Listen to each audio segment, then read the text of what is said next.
Hi, ladies, and welcome back to the Stay at Home Mom Cooking Academy hosted by Daily Foods. In today's lesson, I'll be sharing with you 25 of the most common home cooking terms. So be sure to complete assignment 4 by commenting below this video with a link and a sentence describing a recipe which uses one of the cooking terms in this lesson. And as always, you can find the full text for this lesson in the Stay at Home Mom Cooking Academy textbook. So let's begin. So our first cooking term is bake, and this means to cook food using dry heat in an oven. The next is boil, and this means to heat a liquid until it reaches 212 degrees Fahrenheit, also known as 100 degrees Celsius, and bubbles vigorously. Now, simmering means to cook liquid just below boiling with small, gentle bubbles. And sautéing means to cook food quickly in a small amount of oil or fat over high heat. Frying means to cook food in hot oil, either partially, which is a shallow fry, or fully submerged, which is a deep fry. Now, roasting means to cook food uncovered in an oven with dry heat, usually at high temperatures. Now, grilling would be to cook food over a direct heat, often on a metal grate. And grilling is something that most husbands really enjoy. Now, broiling means to cook food using a high heat from above in an oven. You would use broiling to maybe melt cheese on top of toast. Next, steaming is to cook food using the vapor from boiling water. You would oftentimes steam dumplings. Now, blanching means to briefly boil food and then shock it in cold water to stop the cooking process. Most often, you would blanch vegetables. Chopping means to cut food into small, irregular pieces using a knife.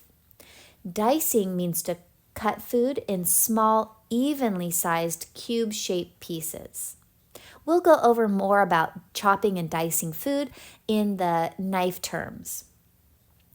Now, mincing means to cut food in the smallest possible pieces, finer than diced.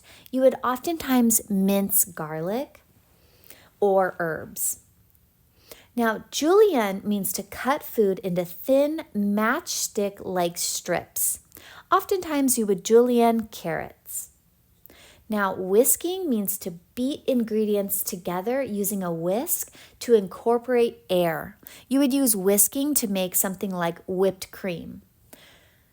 Now, folding means to gently combine a light mixture, like whipped cream, with a heavier one without deflating it. You would use a rubber spatula to fold whipped cream.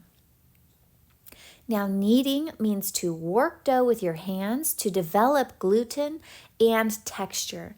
And you would oftentimes knead dough for bread or pizza. Now, marinating means to soak food in a seasoned liquid to add flavor and tenderize it. You would oftentimes marinate something like chicken overnight in the refrigerator before baking it to give it its maximum flavor. Now, seasoning means to add salt or herbs or spices to a dish to enhance flavor.